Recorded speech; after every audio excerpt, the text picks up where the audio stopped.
Hello, good evening. Welcome back to Elephant in the Room. It's another Friday and we are on our 25th episode. Taranjit, time flies, man. Time flies. How are you I today, can't Taranjit? believe it. I can't believe it. But very well, very well. And what an interesting journey it has been, Wihan. This It is. last week has been fantastic. We have talked to people from different parts, students, that is, listening to their concerns and answering the questions. I really loved it when we got the audience to come in to respond as well. And we are overwhelmed with the responses that we got, which was brilliant. Yesterday was good. We had some really good insights into how students who are graduating from Central Asia, specifically Astana and Kazakhstan, are thinking about this, taking their journey in their own hands, which is absolutely brilliant. What do we have planned today? So, as we mentioned yesterday, today we have a very special guest. And maybe let me just pull out a quick slide to introduce her. Yeah. So as we were saying, we have together with us Nina Yassin. Nina Yassin is, of course, the Director of Human Capital for Equity National Berhad, which is a short known as Equinas. All right. So in her role, she basically takes care of the entire HR and administration for Equinas, as well as all the HR initiatives related to the investee companies. So maybe just to give a reference to our friends who are not familiar with Equinas, Equinas is actually the national private equity that is specifically managing a whole portfolio of different types of companies. And mainly, most of these companies are the largest SME, as we were discussing. So, with that, Nina has extensive experience as well. And prior to joining Equinas, she was also the HR director for Dutch Lady, Malaysia, and Singapore. She also spent significant time in the consulting world, the HR consulting world, basically with Accenture, Aon Hewitt, as well as Towers Watson. She has a Bachelor Arts degree majoring in organizational study and psychology from the University of Michigan, Ann Arbor, right? So with that, let me kindly get Nina in. Hi, Nina. Hi. Hi, guys. Welcome to the room. Thank you. Thanks Welcome, for Nina. having me. Welcome. It's such a pleasure and a delight, and it's always good to see you, Nina. It's always good to see you. So let's start off without any further ado. We only have about 30 minutes, which will Yep. pass very, very quickly. Mm. So these last 2 3 days, we've been talking about it from a student's perspective, a graduating student's perspective. And what will be really nice is to hear how things are looking like from an employer's perspective. And I can think of no one better to give a thought around this than yourself. So Mhm. let's start by asking you, how would you describe the current disruption that is playing out right now, Nina, for us Mhm. as employees and employers alike? Thanks for the question, and I'm really happy to be here and to share some of the thoughts with you guys and to just see what your thoughts are as well. I think with the disruptions, I'm assuming when you say disruption here, you're talking about COVID, right? Yes, Um, yes. so my opinion, I think with COVID-19 around for I guess, the first quarter of this year, right? It's just brought a deeper sense of focus on some of the disruption, which I think I kind of shared this with you, which to me is nothing new. This disruption is something that has happened for the longest time. Between the HR community, colleagues, and all that we've always spoken about is the challenge of the fact that right now, when we talk about talent, it's not just about the fact that you are losing talents. Talents are moving out of the country, or you're just having difficulty getting good talents on board. But you're also now realizing that, like I said, not even now, even a few years back already, the fact that you are losing talents to those who want to be their own bosses. So right now, I think that the issue is the graduates, the students that's graduating in the last few years have so much more opportunity compared to the rest of us before this. 20 years, even 10, 20 years back, all we thought about is just getting that job, right? Which is the most highest paying job, preparing our CVs and all that. I think a lot of the graduates now not just do that, they still do that, but you know what? They're at the same time, they're like, if I don't get the jobs I want, I'll figure it out. I'll just do whatever I want to do. Or half of them, like you said, like those two graduates in Kazakhstan, I've heard the same story as well. They've started their own little business while they're in college to help them with their pocket money or things like that, and they just kind of grew from there. So yeah, so this disruption, I think, is nothing new. It's just being exacerbated by COVID. Agreed. Okay, and that's good, and I think that's a good starting point. And we talk about now the type of thought process that companies are going through. It's been exacerbated, but what are your thoughts about those companies that are ahead of the curve? What are they doing differently? What are those companies that are slightly behind the curve? What are they doing differently? What are your thoughts on that? I think basically for those companies that are a lot more, that's, as you said, ahead of the curve. So these are like your large GLCs in the market, your large MNCs. So a lot of things that, that suddenly now has become top of mind, working from home, being flexible working arrangement is like the new sexy buzzwords. But you know what? Those things have been around since I started working 20 years ago. And a lot of these companies, to some extent, I think a lot of MNCs, my experience is working with MNCs and being in consulting, we've seen this within those companies way before, especially if you are, US based or, Western companies.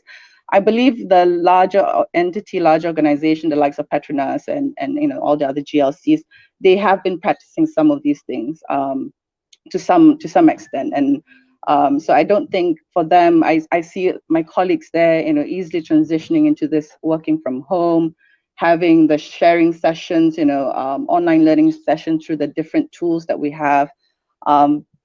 So the transition for them is quite easily, I have my niece who works for BAT, she easily transitions, the team has a regular update where the managers know what they need to do, how to check in with them, especially when you have a young working population. I remember there was a question being asked about, as a new graduate coming on board, how do I adjust when I don't see my colleagues?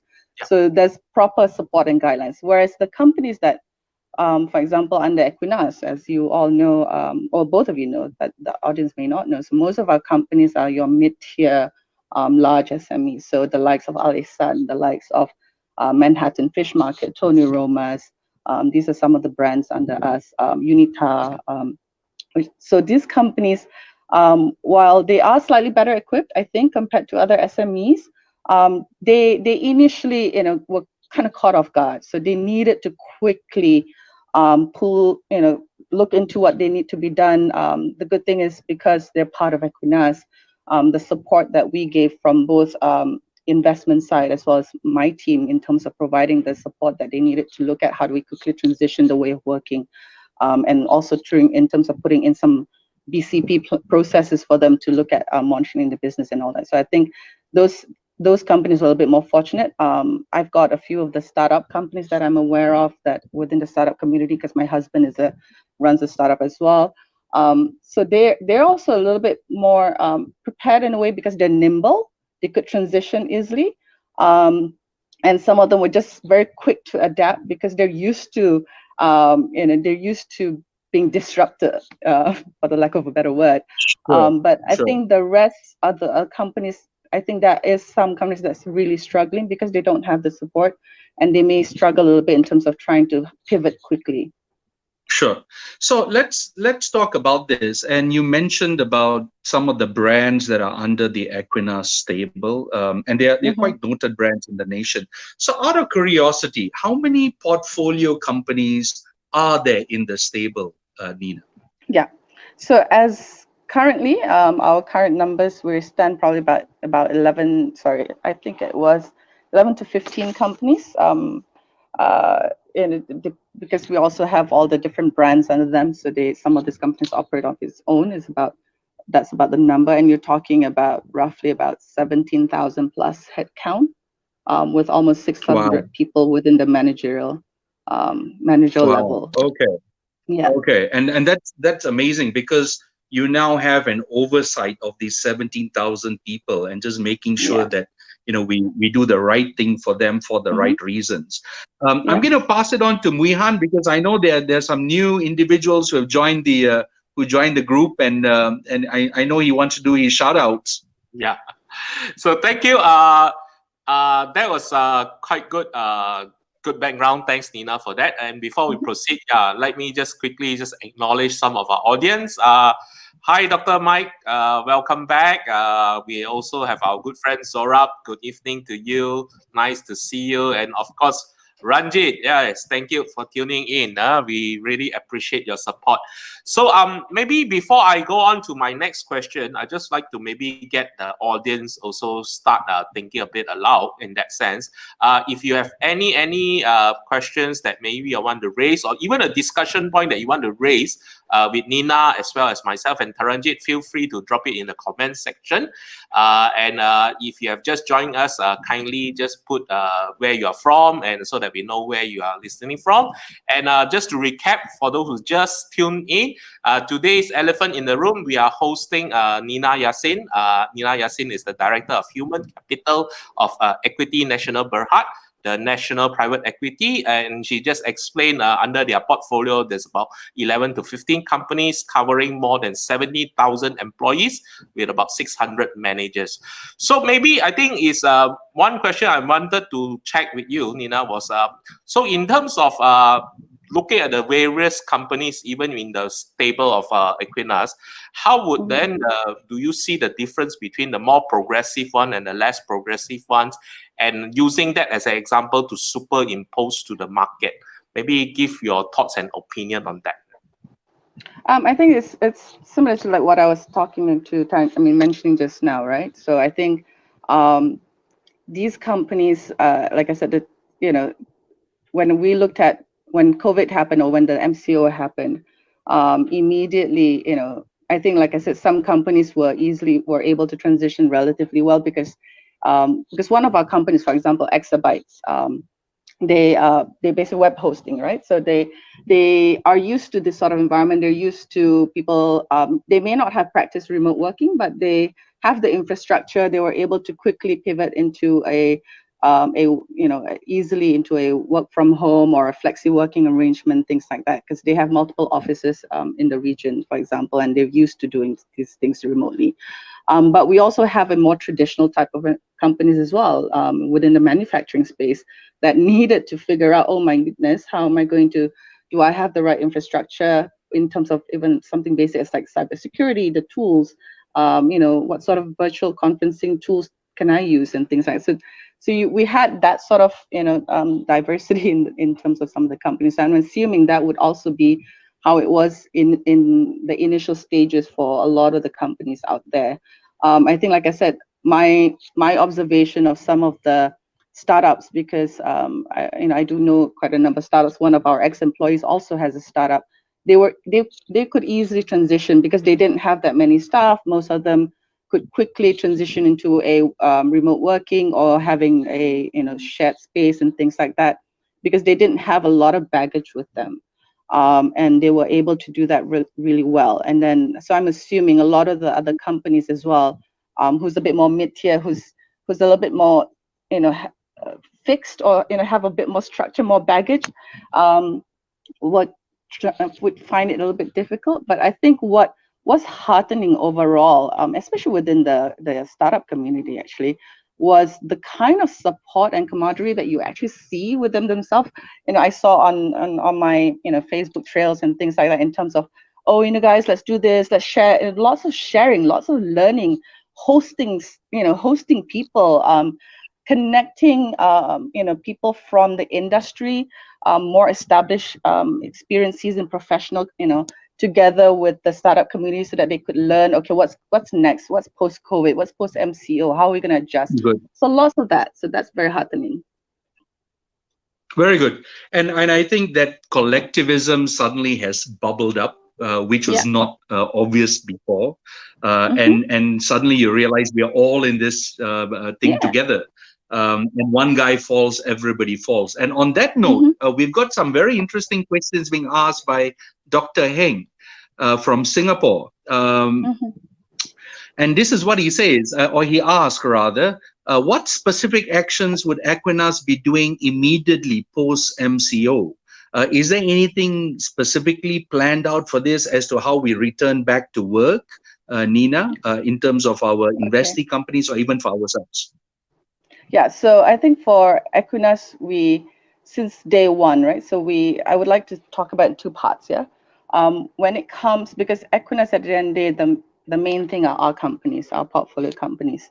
So since from day one when MCO hit, it was like basically everybody went into a almost like a crisis mode to make sure that things are in place so that the business is being monitored closely. There's not much disruption or as little disruption as it is to make sure that, we look at their employee needs structures and things like that. Just, what are the plans and how we could mitigate a lot of that to cushion what possible losses that we may have. So that has been continuing from day one. Now that as we're going into CMCO, that is continuing as well. So in terms of the daily and weekly updates that we have with our companies are still continuing, and basically we're just transitioning it now post CMCO, and then hopefully once we've completed this as smoothly as possible and making sure the plans are rolled out. Whereas with Equinas itself, it's not as complicated because within Equinas, we're actually very small. We're a very lean organization, which helps a lot in terms of transitioning. So I don't think there's a lot of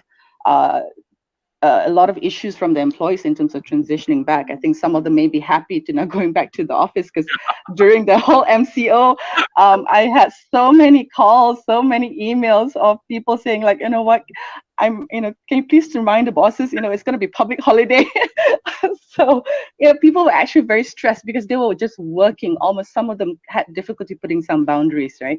So I think Yep. some of them are quite happy to come back. So we've put in place, I think like a lot of many companies, we put in place a team A, team B, split team with working from home option.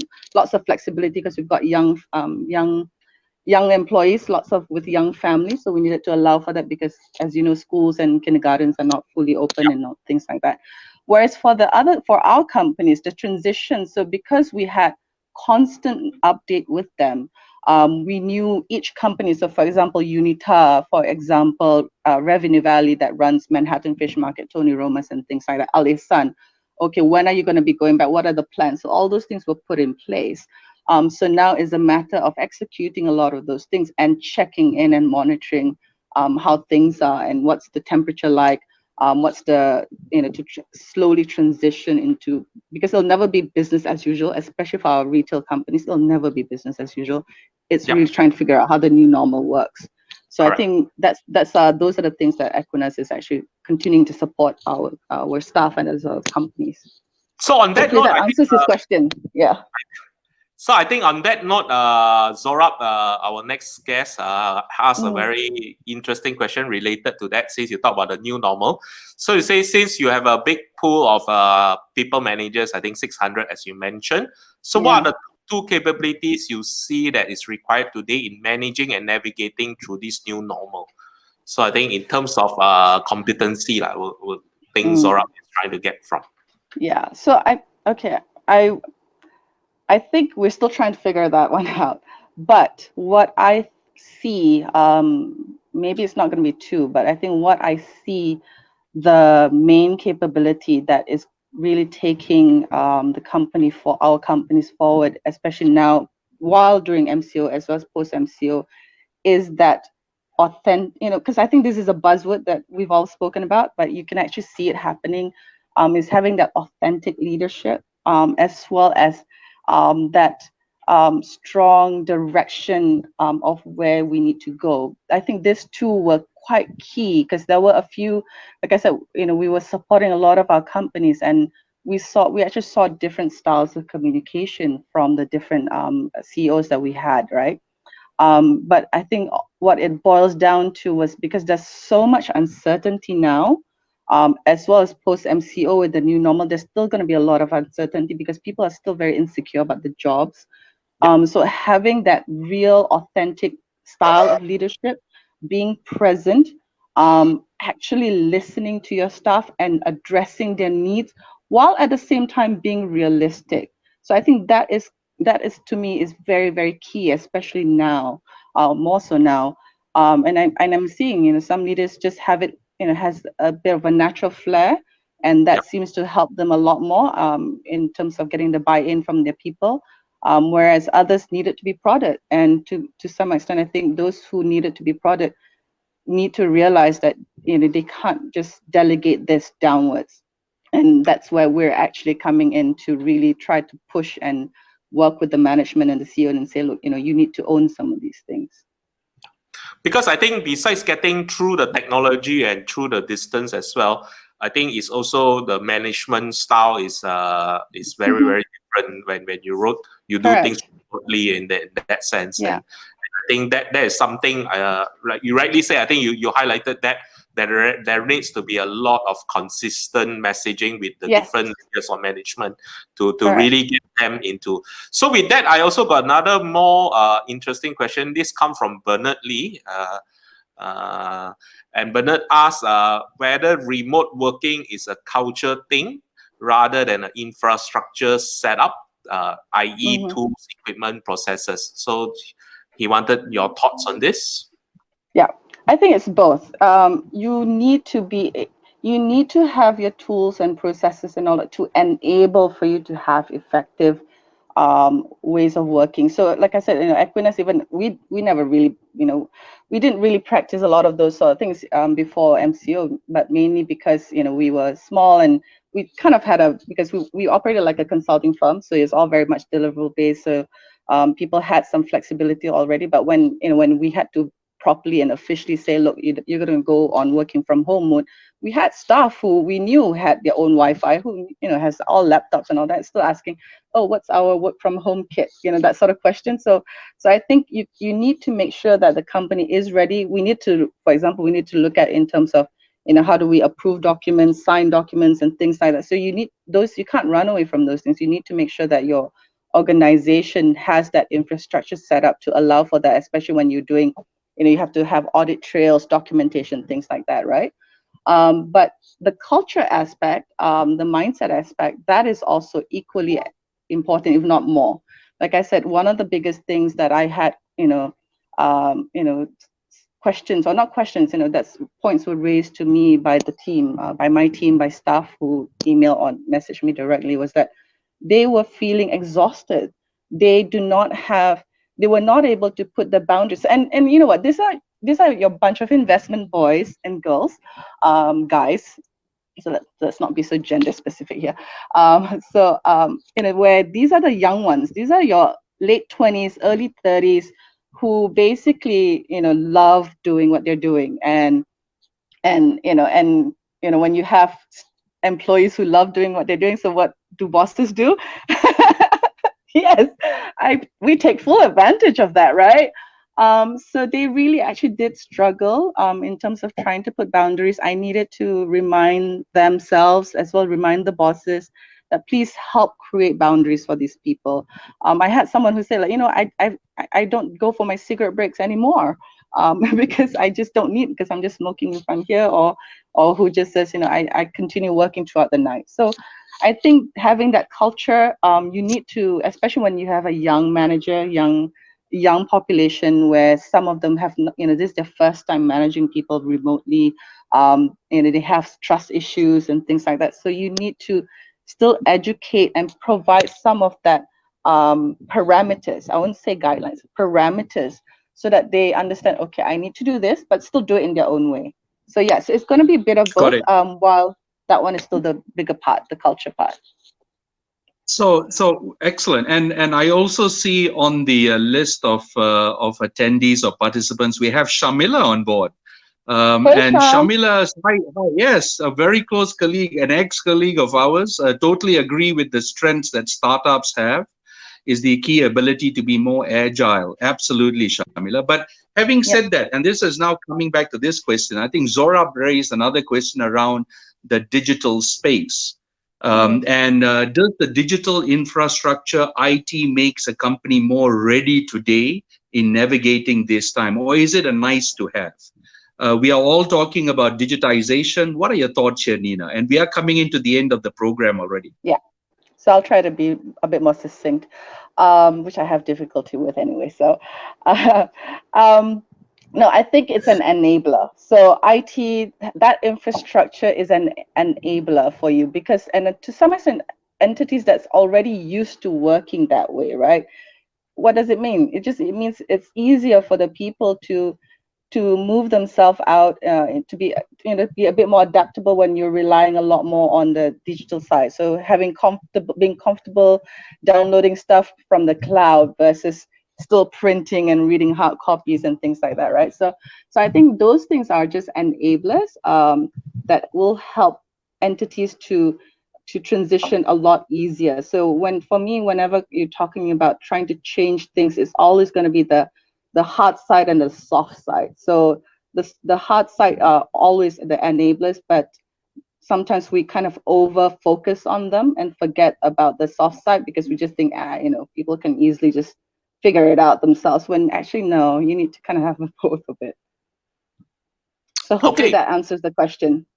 Okay, I will get you to talk about one last question from the audience, but before we go into that, I think more importantly, we wanted to ask this, and I think it's very important just to connect the last 2 days session. So maybe looking at such a big portfolio, and you have been interacting effectively day in, day out with HR managers, with senior management teams. So for our friends graduating, so for all these people who are graduating this year, what a time to graduate, by the way. Yeah. What would be that maybe few advice or the top 3 things that they can do to prepare themselves or to manage some of their expectation? What would your advice be to them before I get you to answer Dr. Heng's question in a quick one? Okay, so I think the 3 things. So it's not just gonna, the points that, as I was thinking about this when you guys were asking this, right?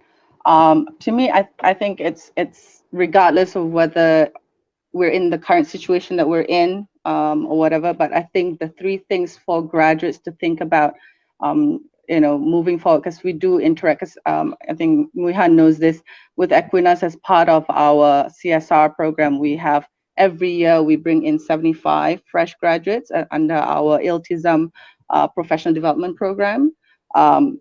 So I think the main thing that we notice that all new graduates should have, number 1, I think, is you need to have a good understanding of yourselves, having a bit of self-awareness in terms of what are you good at, what are things that you need to focus on, and admit to yourself that, I don't know everything. I may not know everything. I may think I do, but you know what?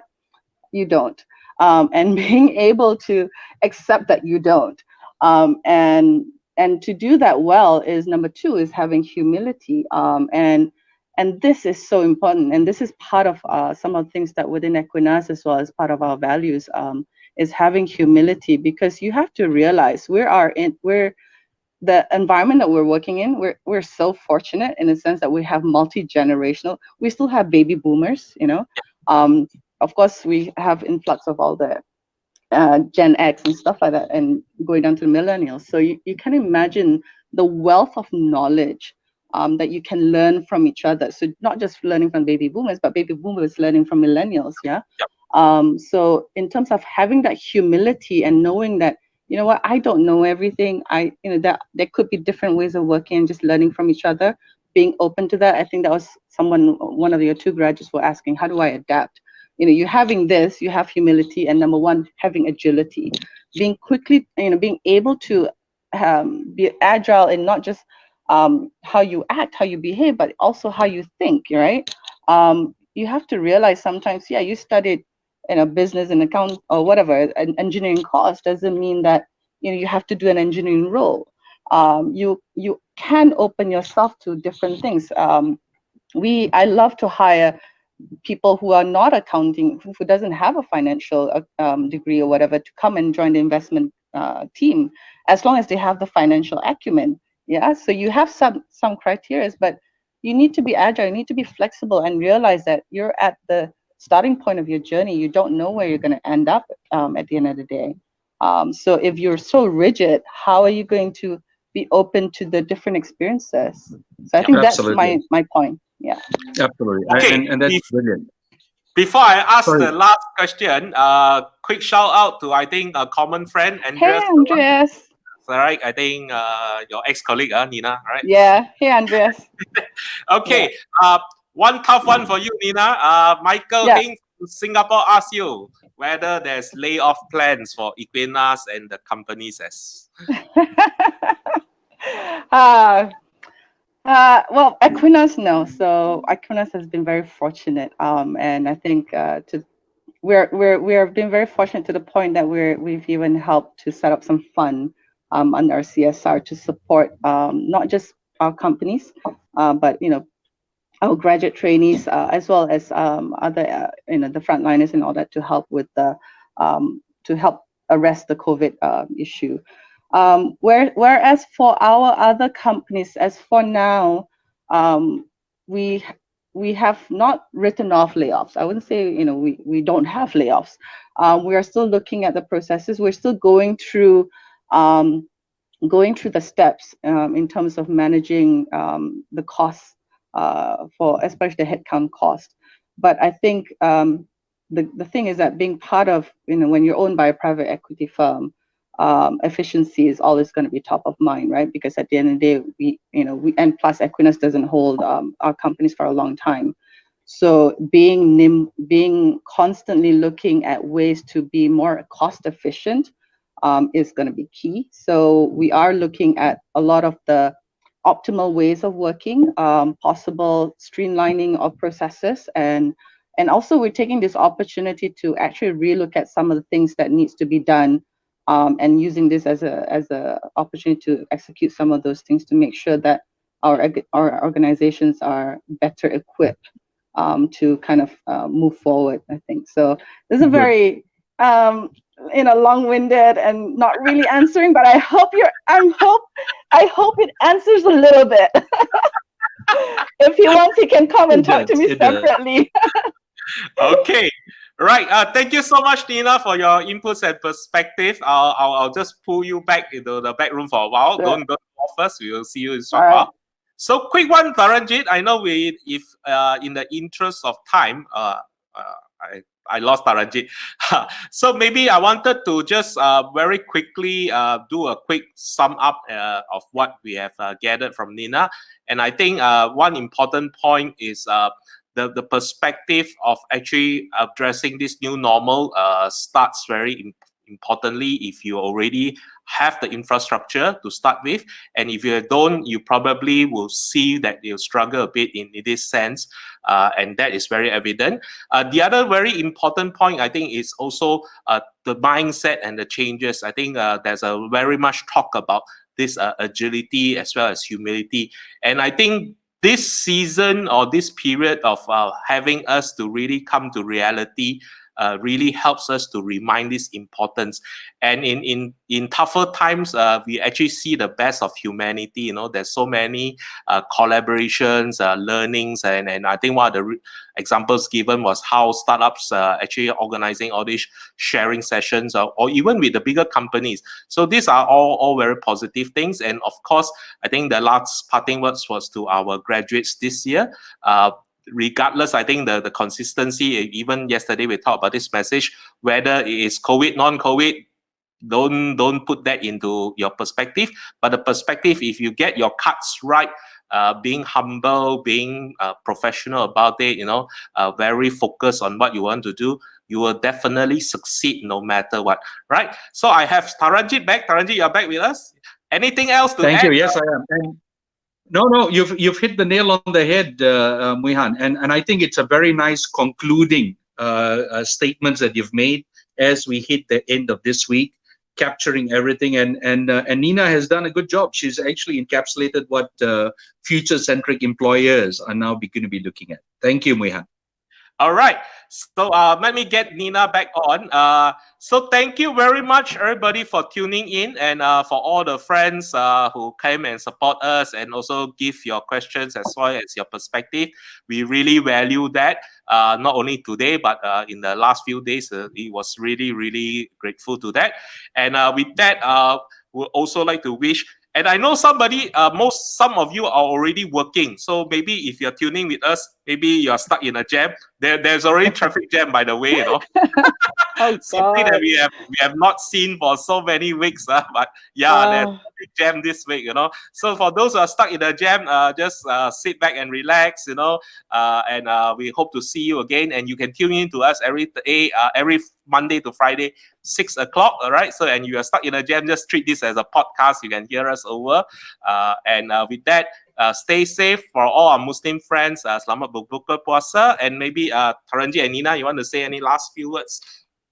Nina? I think, yeah, so just wanted Excellent. to, tell everybody, stay safe, keep your distance, continue to try to, be at home as much as possible, and selamat berbuka puasa and selamat Hari Raya for those celebrating soon next week. So fast. Excellent. Thank you, Nina. Thank you. Selamat berbuka Thank you. puasa. Thank you. Bye-bye. Bye. Bye.